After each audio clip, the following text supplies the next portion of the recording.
What's up mga brothers on the wheels? Today's episode, sisilipin natin ng mabilisan ang standard version ng 3GP.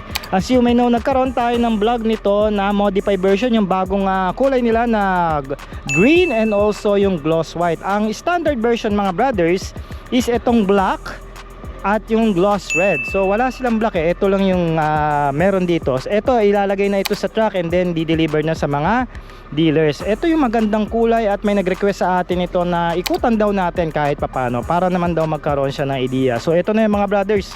Dahil malakas ka sa akin at ito na, susundin ko na yung gusto mo. Ito na yung request mo, no? So ang pagkakaiba na naman mga brothers sa presyo, sa modified version, meron silang presyo na 168,000. Yung standard version, ito na sa harapan natin is 158,000 pesos.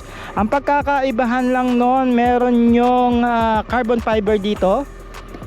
And then meron siyang parang wing ano dito.